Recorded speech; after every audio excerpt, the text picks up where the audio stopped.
Hello student, today we will discuss next topic law of chemical combination।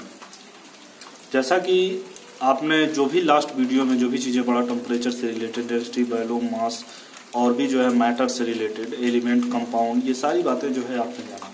अभी तक सब कुछ जो आपने पढ़ा वो सब आपका बेसिक था, लेकिन अब जो है यहाँ से आपका मेन जो चैप्टर का पोर्शन है वो यहाँ से स्टार्ट होगा, क्योंकि यहीं से आपकी जो है केमिस्ट्री स्टार्ट होती है।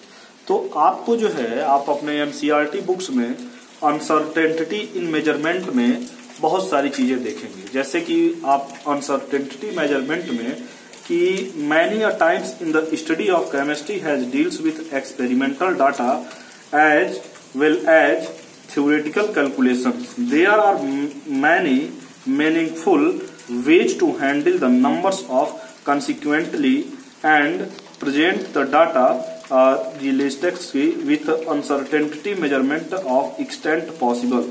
These ideas are discussed below in detail.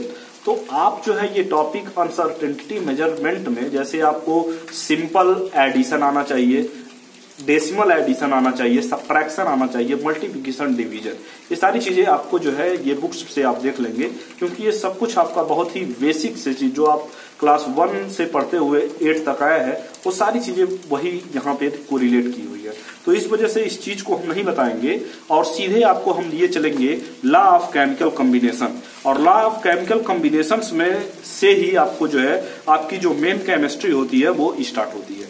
तो सबसे पहले लॉ ऑफ केमिकल कॉम्बिनेशन में आपको बताया जाएगा कि किस तरीके से जो है किसी भी केमिकल को आप किस तरीके से कंबाइन हुआ, किस तरीके से आप किसी कंपाउंड का फॉर्मेशन किए। ये सारी बातें जो है कुछ लॉ हैं जिनके बेसिस पे आपको बताया जाएगा कि किस तरीके से कोई कंपाउंड आप एक एलिमेंट को दूसरे एलिमेंट से किस तरीके से अटैच करके कंपाउंड का फॉर्मेशन करेंगे। आप जानते हैं कि देयर आर 118 या maybe there are 116 elements are unknown in periodic table.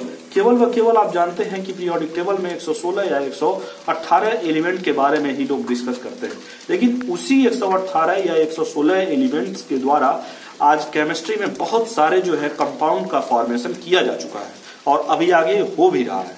तो इसको जो है आपको जानना है कि किस तरीके से कोई एलिमेंट कैसे कंबाइन किया, तो उसके लिए कई सारे बेसिक्स लॉ है जिनको आपको जानना है। तो सबसे पहले हम आपको स्टार्ट करते हैं लॉ ऑफ केमिकल कॉम्बिनेशन में।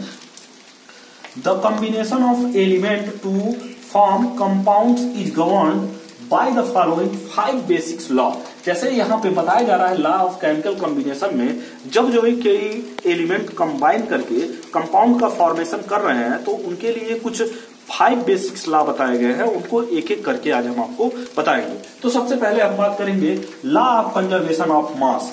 ये रूल आप जो है क्लास 9th में भी पढ़े होंगे, लेकिन यहाँ एक बार फिर से आपको ये चीजें रिपीट की जा रही हैं। तो law of conservation of mass में law of conservation of mass को जो डिस्क्राइब किया था वो साइंटिस्ट थे एंटोनियो लोइस्चर, और इन्होंने 1743 टू 1749 में इस टॉपिक्स पे रिसर्च किया और बताया।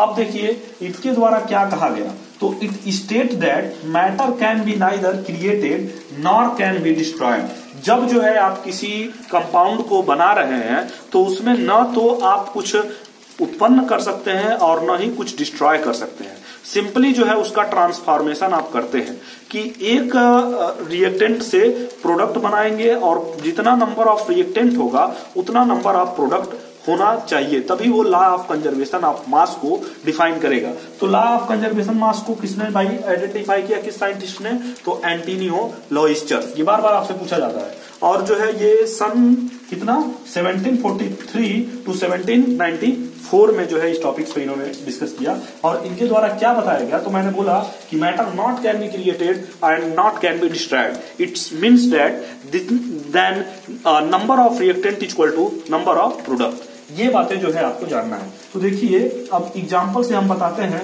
कि ये देखिए हाइड्रोजन जब ऑक्सीजन से रिएक्ट किया तो आपका बनाया ये वाटर। तो आपको अब काउंट करना है कि जैसे यहाँ पे लिखा है reactant, number of reactant equal to number of product. ये कैसे है, तो इसको हम आपको आइडेंटिफाई करते हैं। तो आप जानते ही है कि जब जो है आप इक्वेशन को बैलेंस करते हैं तो देखिए यहाँ पे 2 2 2 या 4 हाइड्रोजन और यहाँ पे ऑक्सीजन की संख्या कितनी है 2। अब जो है यहाँ पे आप चेक करेंगे तो देखिए 2 2 जा 4 हाइड्रोजन और यहाँ पे ऑक्सीजन भी कितने हैं 2। तो जितने नंबर ऑफ रिएक्टेंट इधर हैं उतने ही नंबर ऑफ प्रोडक्ट इधर भी हैं। तो इस तरीके से ये law of conservation of mass को क्या कर रहा है, डिफाइन कर रहा है। आइए हम जो है एक न्यूमेरिकल से इस डाटा को समझते हैं। तो देखिए 4.9 ग्राम ऑफ H2SO4, ये क्वेश्चन है आपका, प्रॉब्लम है 4.9 gram of H2SO4 react with NaCl। ये जो आपका H2SO4 है रिएक्ट कर रहा है NaCl, then formation of 1.825 gram of HCl and 6 gram sodium hydrogen sulphate. Calculate the amount of NaCl react with this reaction. एक क्वेश्चन आपको दिया गया है जिसमें H2SO4 का वैल्यू दिया हुआ है और आपका जो है मीन्स ये आपका रिएक्टेंट हुआ और यहाँ पे ये रिएक्ट कर रहा है NaCl का, लेकिन NaCl का जो भी अमाउंट है वो नहीं दिया हुआ है। और जो फॉर्मेशन माने जब बन गया आपका प्रोडक्ट तो आपका 1.825 ग्राम आपका HCl यहाँ पे फॉर्मेशन हो रहा है और 6 ग्राम जो है सोडियम हाइड्रोजन सल्फेट आपका फॉर्मेशन हो रहा है। तो आपसे इस क्वेश्चन में पूछ रहा है कि NaCl कितना जो है इसमें रिएक्ट किया हुआ है। तो आइए हम इसको सॉल्व करते हैं। तो सॉल्यूशन आपका पहले इस चीज को जो है जैसे जैसे दिया हुआ है उसको आप एक इक्वेशन फॉर्म में या एक रिएक्शन के फॉर्म में आपने लिखा। देखिए NaCl रिएक्ट कर रहा है किससे भाई, H2SO4 से, और फॉर्मेशन क्या हो रहा है, सोडियम हाइड्रोजन सल्फेट और क्या HCl। तो ये देखिए NaCl का वैल्यू तो आपको कुछ नहीं पता है तो इसको आपने x सपोज कर लिया और H2SO4 का जो वैल्यू दिया हुआ था वो कितना था 4.9 ग्राम, तो आपने यहाँ पे लिख लिया 4.9 ग्राम। और सोडियम हाइड्रोजन सल्फेट का जो वैल्यू दिया हुआ था वो कितना दिया गया था 6 ग्राम। और जो है जो फॉर्मेशन में HCl आपका बन रहा है वो 1.825 ग्राम। अब तो ये इक्वेशन तो आपको आता ही है, क्लास 10th में आपने इक्वेशन सॉल्व करना सीखा हुआ है। तो जैसे जैसे वैल्यू दिया हुआ है वैसे वैसे हमने लिख दिया। अब देखिए x प्लस 4.9 ग्राम, ये जो है x NaCl हो गया और ये 4.9 ग्राम और equal to means number of reactant equal to product 6 ये है और प्लस 1.825 ग्राम।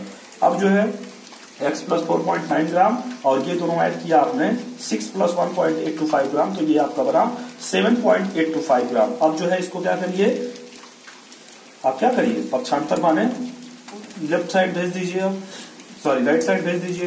तो ये x तो यहाँ पे रहा ही। अब जो है ये आपको पता है कि 7.825 ग्राम यहाँ से पहले से ही है और जब ये यहाँ से इधर जाता है तो ये क्या हो जाता है, पॉजिटिव वाली वैल्यू नेगेटिव में चली जाती है। तो फिर आपने क्या किया 7.825 ग्राम में से 4.9 ग्राम जब रिड्यूस किया माने लेस किया तो आपको जो वैल्यू मिला ये 2.925 ग्राम।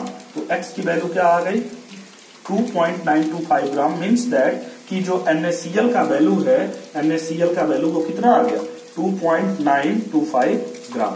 अतः अब इसको जानेंगे कैसे कि ये न्यूमेरिकल मेरा करेक्ट है कि नहीं करेक्ट है। तो आइए इसको हम दोनों को ऐड कर दें। 4 पहले क्या है आपका भाई 2.925 ग्राम और यहाँ पे जो है जो आपकी वैल्यू हुई है 4.9। अब इसको ऐड करिए, ये 5 2 9 2 जा 18 और ये 2 2 जा 4 और 6 ये 7, 8.25 ग्राम हो गया। और फिर इसको जोड़ लीजिए मीन्स 1.825 और ये 7.000। तो देखिए ये 5 2 8 और ये 7, तो ये देखिए 7.825 ग्राम और ये भी जो आपका आया 7.825 ग्राम। तो इस तरीके से आपका यहाँ पे दिखा कि जितना नंबर ऑफ रिएक्टेंट हो रहा है वही आपका जो है उतने ही नंबर ऑफ आपका प्रोडक्ट भी हो रहा है। इस तरीके से ये आइडेंटिफाई होता है कि लॉ ऑफ कंजर्वेशन ऑफ मास का जो रूल बताया गया कि matter can be neither created not can be destroyed, it may be satisfied, means number of reactant equal to number of product। अतः ये रूल जो है हमें लगता है कि आप समझ गए होंगे। तो इस तरीके से ये पहला रूल आपको बताया गया। अब आगे का रूल जो भी होगा वो हम आपको नेक्स्ट वीडियो में बताएंगे। Thank you.